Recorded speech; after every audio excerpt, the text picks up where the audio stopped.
Kalau ikut hukum, milik tetap milik kita. Perjanjian kita tuh perjanjian yang tidak dibenarkan. Kalau sampai pada jangka waktu 3 hari ternyata kita tidak melunasi pembayaran, maka dengan uang muka kita akan hangus, akan hilang. Ya, tidak kita pernah jadi dibeli uang kena kembali 100%. Itu kalau secara hukum. Secara hukum, kalau seandainya kita sudah bayar 10%, maka pada saat beli, jadi dibeli, maka kita akan cukupkan pembayaran 90%-nya. Tapi kalau seandainya tidak jadi dibeli, barang tidak jadi dibeli, maka dengan uang pembayaran tadi itu, Arab sebut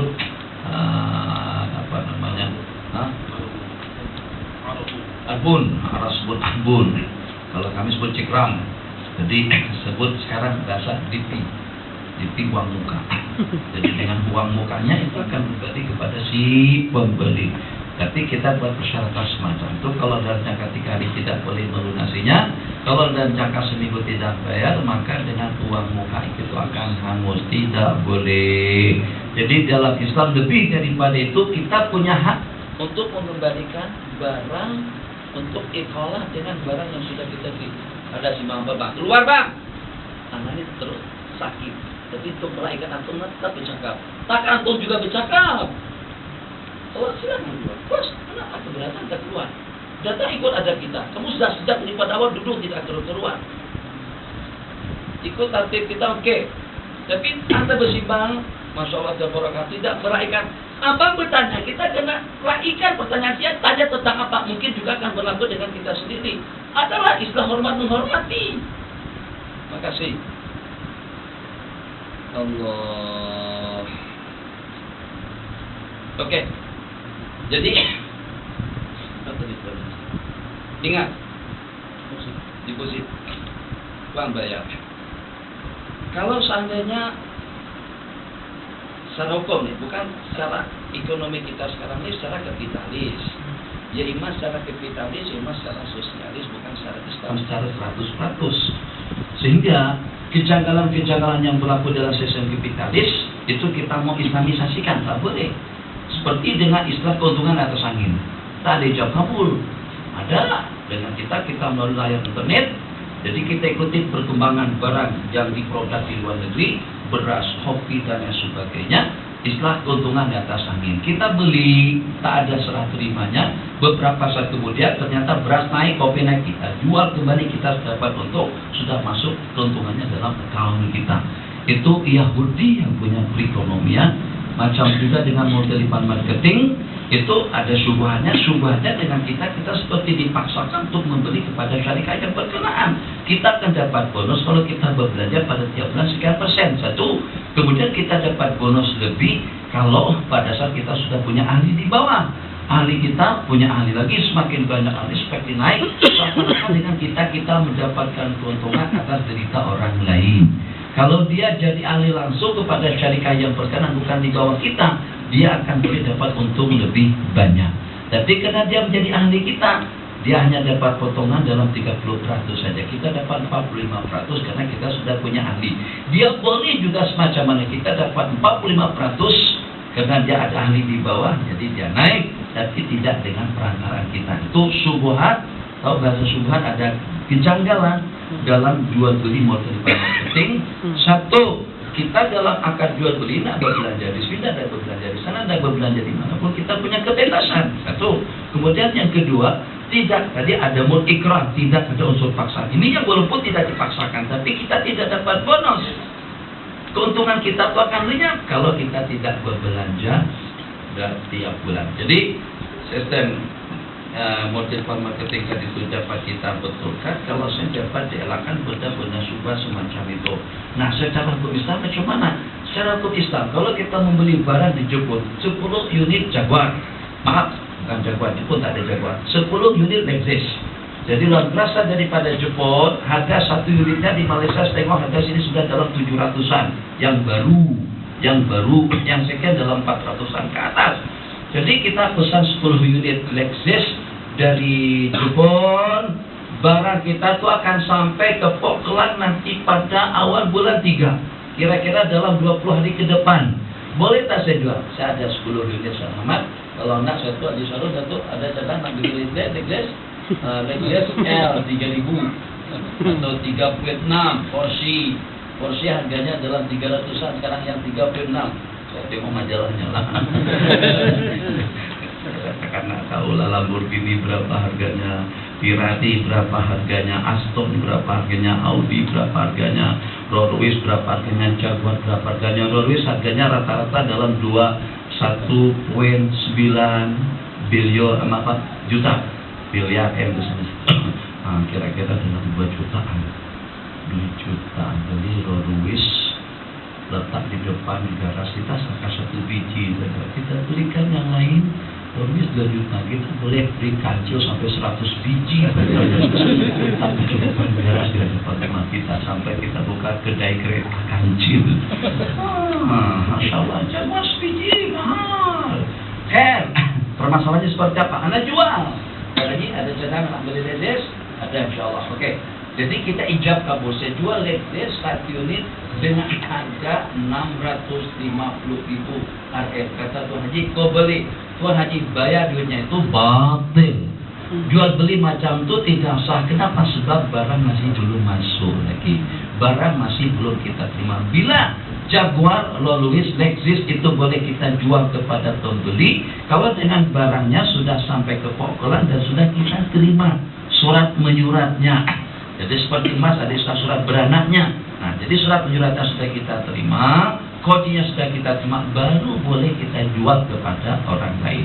Maka dengan masalah yang seperti tadi, ada dalam bentuk jual beli namanya al-iqalah. Al-iqalah dah selesai, jawab kabulnya sudah selesai transaksinya, barang itu kita jual dengan harga 100 juta tunai. Duitnya sudah diserahkan, rumahnya sudah kita tumpati, masih ada peluang lagi untuk kita batalkan. Itu dengan cara iqalah. Tuan Haji minta maaf, 1000 maaf, bukan terlanjur, ini di luar daripada dugaan. Anak yang kemarin ditawari kawin tak nak kawin, ternyata kemarin telepon saya katanya dia nak kawin sekarang juga. Dan kebetulan dia sudah ada pilihannya, hantarannya dengan belanja katanya semuanya dalam 100.000 RF.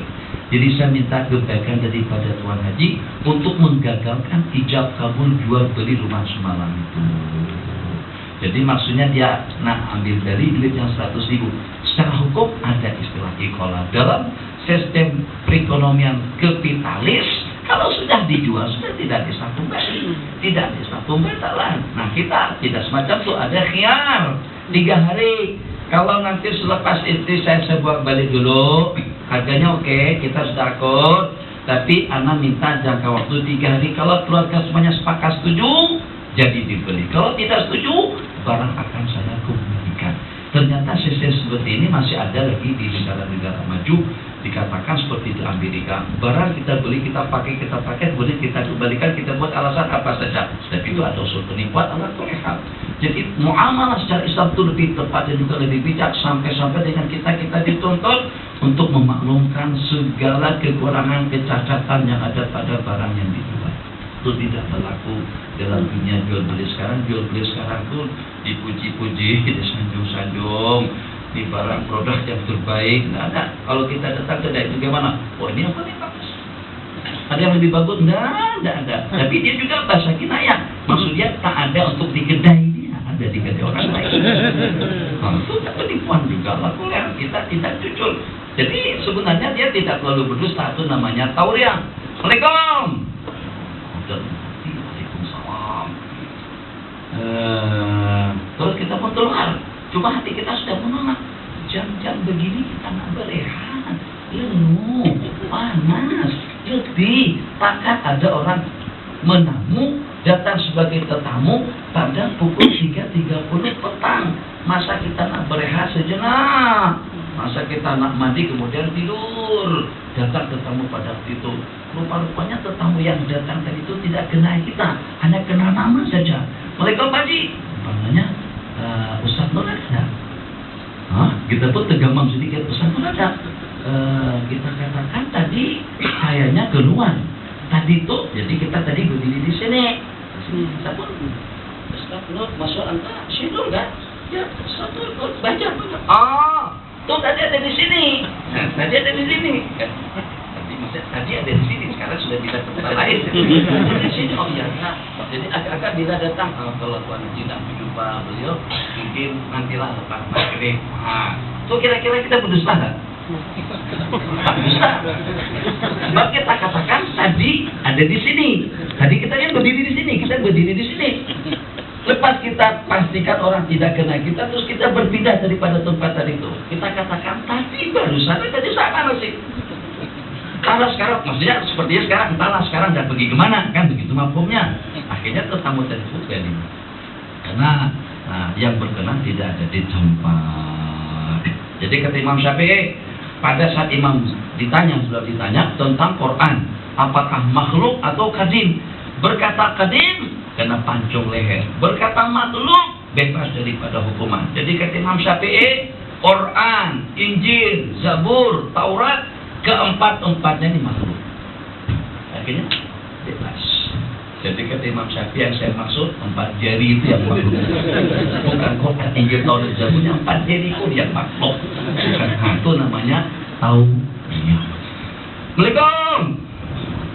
Ini suara salam macam ini nyarinya biasanya nak pinjam duit nih. Ya Maji, kita kena beli jam Maji. Ada orang datang ke rumah nak bagi duit, ada orang datang ke rumah nak pinjam duit. Salam yang semacam tadi itu nak pinjam duit, dia ada paham tak? Kata, kita sudah beli jam dari pembicaraan tadi itu tentang usaha lah, tentang kerja lah, gaji lah, tentang apa segala macam. Yang kesimpulannya nak pinjam duit. Jadi kita katakan Maji mohon maaf. Jadi bukan tanah bagi pinjaman, tapi sementaranya saya tak ada duit. Jadi kita maaf sebenarnya saya sekarang ini tak ada duit. Dalam hati kita, saya sekarang ini tak ada duit yang banyak. Kalau sedikit ada.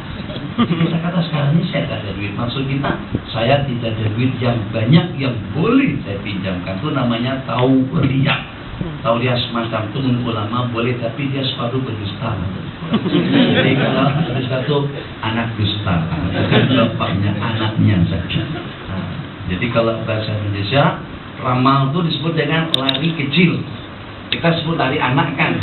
Jadi macam itulah. Itu jadi dusta anak lah, anak dusta lah. Jadi kalau bapak dusta itu yang berdusta beneran. Kalau tadi itu kita, dia tauriah saja. Jadi semacam itu, ya seeloknya kita tidak. Tapi kalau dalam keadaan terpaksa, ya okelah, lebih daripada kita berdusta, elok dengan keadaan semacam itu. Oke, silakan yang lain. Sudah sampai waktu kita. Sekarang sudah fase subuh. 1, 2 pertanyaan terakhir. Betul? Jual barang melebihi nilai pasaran. Jual barang melebihi nilai pasaran. Maksudnya kalau tanah bank tetapkan 100, kita jual dengan harga 200. Untung nggak?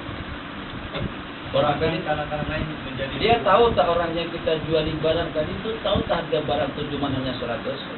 Kalau dia tahu tak masalah, itu kesalahan dia. Kalau dia tahu tak boleh, itu namanya resh atau itu disebut dengan ghaban, fahish. Al-ghaban, kita kalau beda harga, misalnya di pasaran harganya 100, kita jual di harga 110 itu boleh tahan. Terus 20, terus 30. Tapi kalau ternyata harga pasar setakat 100 saja, kita juali dia harga 250. Kenapa? Faktor dia tidak pengalaman, kenapa? Faktor dia tidak tahu pasaran. Itu kalau dalam bahasa pun disebut dengan ghaban, fahish, hukumnya haram. Atau seperti dengan bai'u hadir libat. Dalam hadis nah Rasulullah SAW libat, hadir libat orang kota dengan orang kampung. Orang kampung tak tahu harga. Atau bawa 3-4 ori durian dari dusun tak tahu harga. Kita sambut, kita tunggu di perapatan jalan. Apa susah-susah bawa KL. Di KL pun banyak durian. Maksud kita banyak durian semalam, sekarang sudah habis itu KL. Sudah. Sebab apa susah-susah tak belum tentu laku.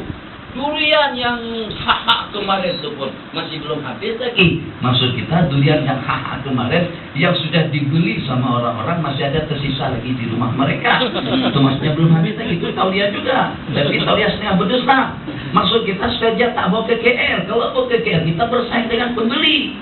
Kita satu daripada 10 yang akan tawar-menawar dengan barang jualannya. Kita sambut dia di gurun. Sebelum dibawa ke Al-Ustaz, kita boleh dapat harga murah. Kalau kita tak beritahukan harga pasaran, kita kata kalau tak bawa ke KL, kalau bawa ke Al-Ustaz, mungkin harga per kilo dapat dengan 3 ringgit.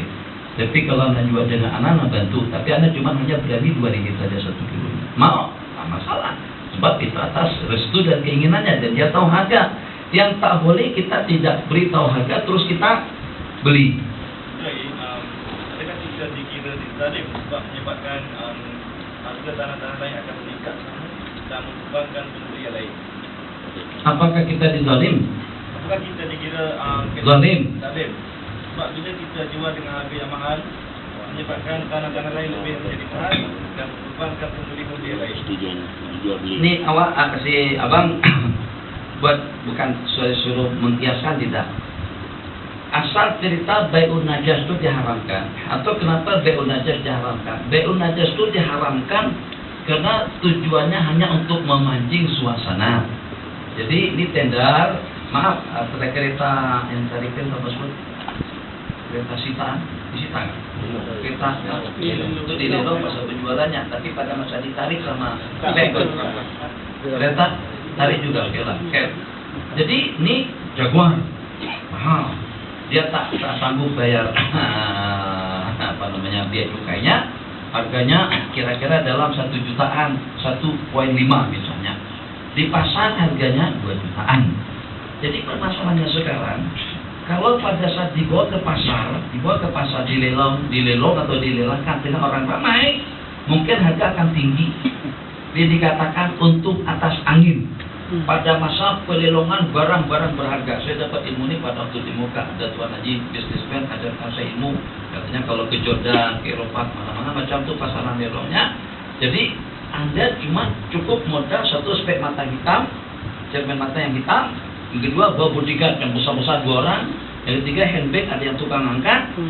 Isinya ahbat tak masalah. Sama 3 dapat duit.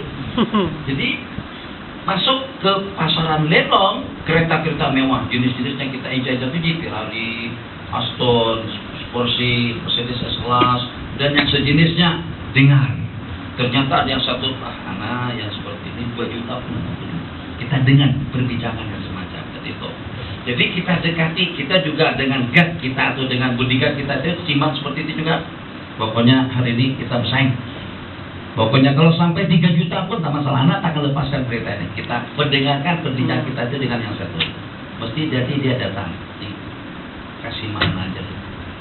Tadi jangan masuk lelong, jangan ikut lelong. Anak kasih 500 aja jangan ikut. Kasihkan semua. Dan sebenarnya saya juga cukup minat nih. Tapi ikhlaslah untuk Tuan Haji, saya ambil uangnya 500. Dapat duit anak 500.000. Tapi dia juga akan untung. Dia untung daripada sudut mana? Pada masa dilelong, yang minatnya sekat 1 orang saja dia yang minat sendirian. Taruh harga berapa? 300, 400.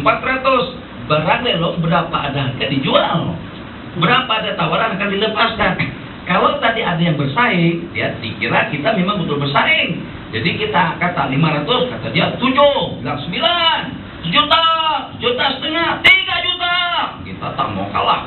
Ego tinggi. Ini bisnismen kelas tinggi, bukan kelas rendah. Karena kita kalau sampai tersaingi seperti itu, dia 2 yang walaupun harganya setakat 2 sen, kita ada 3,5. Berarti gayanya itu jadi penampilan yang iya. Jadi dia tahu akan jadi semacam itu. Tapi kalau tidak ada yang bersaing, dia sendirian saja, dia kata 0,5 juta, ada yang lebih, oke, kita jatuhkan, kita berikan kepada penawar tadi itu. Yang kalau ada saingan mungkin sampai 2 juta, jadi dia rugi 0,5 juta bagikan anak, karena pada anak pura-pura aja. Itu kira-kira halal tak Tuan Haji gitu. Untuk bisnis yang semacam itu jangan berbicara masalah halal haram. Nanti tak boleh ikut ketabet. Makan subah, makan haram seperti itu caranya. Jadi tanpa modalnya cuman Ustaz Ahmad dengan Tuan Haji jadi bodyguard saya atau sementara nih Tuan Haji sokong, saya lupa aku tuh saya. Ini kalau kita dapat yang seperti ini di tempat kita ini satu-satunya. Ini kalau 5 juta pun masih murah lagi. Bagilah kita sedikit seperti itu. Kita bersekongkol lah masuk neraka. Boleh. Haram hukumnya. Apa bersekongkol dengan perbuatan mungkar? Nah semacam itu. Jadi arti jual lelong atau bai'un najas yang nanti kita terangkan, nah anin najas artinya mengangkat harga barang yang dengan kita tak ada minat untuk membelinya, hanya untuk menghangatkan suasana saja. Ini yang punya barang Ustaz Ahmad yang melelokkan. Bilang kepada Haji, kita bermain. Haji di sana, saya di sini. Tak pancing suasana. Commissionnya berapa kira-kira? 10%, oke, 15. Aku 3 juta, kami minta 150. Aku 3 juta, kami minta 45. Kau Ustaz Ahmad? Kau jadi Haji sana, saya sini. Taruh harga, Jaguar, Rolls-Royce. Model tahun 2012, model terakhir 100 startnya di Malaysia 2 juta. 2 juta sudah tahun pertama, 2 juta. Sama 2 juta setengah. 2 juta setengah. Bagaimana Ipo? Terengganu bagaimana? Bagaimana Kopra Terengganu? Bagaimana Wakil Said Mukhtar? Bagaimana Wakil Tuan Daim? Bagaimana 5 juta. Pancing sudah tadi terpancing. Dari sana 6,5.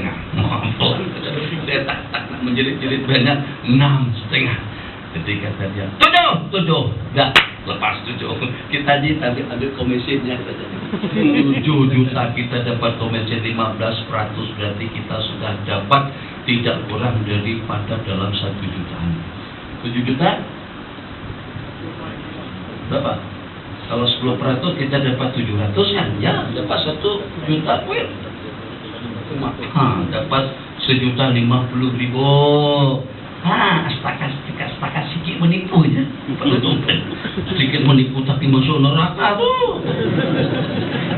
Jadi gara-gara yang berdua tadi itu harga jadi naik. Macam itulah juga dengan kita menaikkan harga semacam itu yang bukan pada harganya. Mungkin kita dapat komisi, mungkin kita hargakan 2.000 atau 200 yang kita bayar nyatakan 110 aja, tapi harga di sekitaran jadi naik.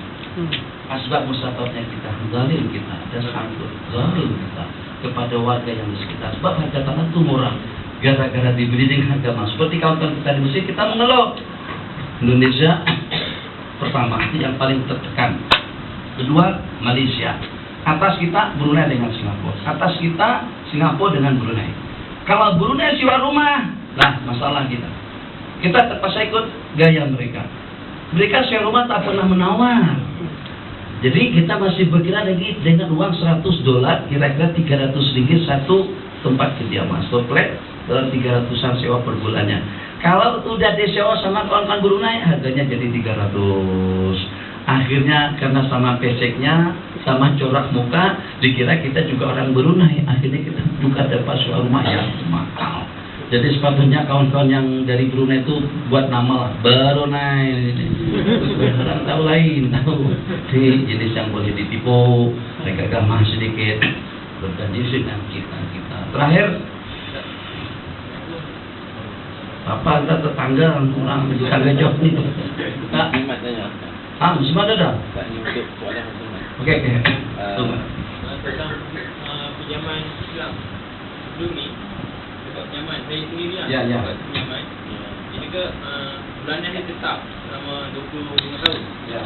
Kita buat pinjaman ke bank lain, Islami juga, cara Islami. Tapi dia ikut pasaran. Tapi dia tetap Islami. Saya kata, ini tetap lah. Dia cakap tak tetap, ikut pasaran. Maksudnya yang tetap itu pasaran apa ya? Barang. Rumah. Jadi maksudnya kalau selama 25 tahun harganya naik? Yang sebelum tu, dekat bank lain tu, kami dia bulanan 500 sampai habis. Sampai habis 500. Berapapun harga rumah pada saat itu nanti? Sampai 5 tahun ke depan? Total dia lebih kurang kata 100,000 kan. Saya akan jadi 500 kan. Selama 10 tahun katakan saja. Yang dia buat pinjaman dekat bank lain, dia tak tetap. Tapi dia cari di mana? Dia ikut pasaran. Kami punya tu sama dia. Betul bang. Yang macam rasa macam. Ya itulah rasa terjaga dalam hati. Nanti kita kata wal ismu makaha kapinasi wa kanita ayat alaihi nas. Al-birru husnul khuluq. Kebaikan itu akhlak yang mulia. Wal ismu dosa itu suatu yang terganjal di dalam agak-agak ditambuli macam ini. Itu dengan fitrah manusia kadang-kadang kita sudah boleh jam. Jadi kalau sampai naik ikut harga pasaran, tadinya pada masa kita beli harga periodenya 100. 5 tahun kemudian sudah jadi 150. Terus pembayaran kita akan ditambahkan hitungan waktu pembayaran atau dinaikkan daripada 500 jadi pada 520 ikut kenaikan harga, itu riba. Itu faidah. Nah, masalah Islamik tak Islamik itu senang saja. Si MD sampai Islamik dulunya jadi Islam lah dia. Rasanya banyak lah ping kan. Sekarang je kat restoran ni macam tu dia buat nyaman. Jadi macam saya nak buat ada perjanjian dan perbincangan. Kalau naik semacam itu berarti ada nilai faidah. Sebab dia ikut kenaikan harga barang. Kalau sudah dijawab kabul, Anda sudah tidak wewenang lagi untuk menaikkan dan juga untuk menurunkan, karena kita sudah ijab kabul. Kita sudah sama-sama tanda tangan dengan harga 100.000. Baik maunya dibayar sekarang atau juga diletakkan, Anda sudah ada perhitungan. Anda jual 130, kenapa harganya lebih 30.000? Karena Anda tahu Anda akan bayar selama 10 tahun. Jadi harganya Anda naikkan itu tak ada masalah. Kenaikan harga tadi itu karena pembayaran yang berangsur-angsur selama 10 tahun. Jadi Anda sudah ada perkiraan di sana, maka bayarnya boleh tetap. Sementara bagi harga sekian, tapi kalau ada pertukaran harga, kenaikan harga, maka akan kita tambahkan bayarannya, itu tidak boleh. Pertama, seperti menggagalkan dengan ijab kabul yang sudah berlangsung. Yang kedua, Allahumma sholli ala sayyidina Muhammad, sudah betul. Jadi tentang penjualan secara Islamik, jadi dikatakan gula, supaya kita ini lebih tertib daripada misalnya saya misalkan ini gula, kita tulis di situ awas bahaya, awas racun, mampus kamu. Tuntas ya. Datang semut dia baca awas bahaya, awas racun, mampus kamu. Agak-agak semut apakah percaya dengan tulisan atau dia percaya dengan isi? Dia percaya dengan isi. Nah, jadi ada istilah perbincangan namanya Islamik, tapi hakikatnya Islamik. Muamalahnya Islamik. Tentang lebar nama, jadi senang. Tuh kita ditipu sampai cepat apa? Sampai ikan ditulis bahasa tulisannya madbuha ala syariat Islamiyah, disembelih secara hukum Islam. Ayam apa? Jadi sampai ke saat itu kita bahasa kasarnya sampai ke saat itu kita dibodohi. Jadi mereka katakan terhadap ikan yang potong itu madbuha ala syariat Islamiyah, disembelih ikut cara Islam. Mana ada orang menyembelih ikan? Ya, yang hak muslimat itu soalan berkaitan dengan solat 40 waktu di Madinah. Jadi ada yang ada nas. Nanti kita bersabda man sholat arba'ina sholatan, man sholat di masjid hada arba'ina sholatan lan tafudhu takbiratul ula kutibat lahu bara'atun minan nifaq wa bara'atun minan nar. Barang siapa sembahyang 40 waktu di masjid ini, barang siapa sembahyang 40 waktu di masjidku ini dengan mendapatkan takbiratul ihram yang pertama bersama imam, maka akan ditulis 2 kebebasan daripada api neraka dan kebebasan daripada nifaq. Selain daripada di Madinah arba'ina yauman. Kalau di Madinah 40 waktu, kalau di tempat-tempatnya 40 hari. 40 hari kali 5 berarti 200 waktu sembahyang. Itu boleh kalau kita mengungsi masjid atau kalau kita menyewa masjid lah, kita sewa masjid atau kita bangun masjid sendiri, kita buat peraturan sendiri. Peraturan di masjid dilarang siapapun untuk menjadi imam di sini. Tuan imam nama kita, dan ada amaran keras, larangan keras kepada sesiapa saja yang menjadi imam di sini akan disangsikan dan mungkin akan dijatuhkan hukuman penjara seumur hidup. Wah, itu kita boleh jadi imam seumur hidup di masjid itu. Tapi ya betul tidak betul kan tujuannya tadi itu supaya kita tidak masbuk. Kalau kita jadi imam, ada pernah ke imam masbuk?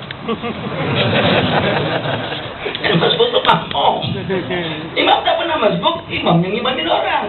Nah kalau kita jadi imam di situ, mau mereka akan tunggu kita. Kita terlambat kena tunggu, berarti kita tidak akan masbuk. Boleh kita menjaga 40 waktu berjamaah atau 40 hari berjamaah dengan mendapatkan takbiratul ihram.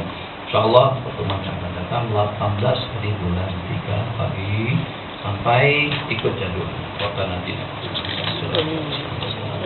Amin. Walhamdulillahirobbilalamin. Nanti malam biasanya kita ada pengajian di sini. Pengajian malam dipindahkan ke masjid Masjid Bandar Baru, Batang Gading.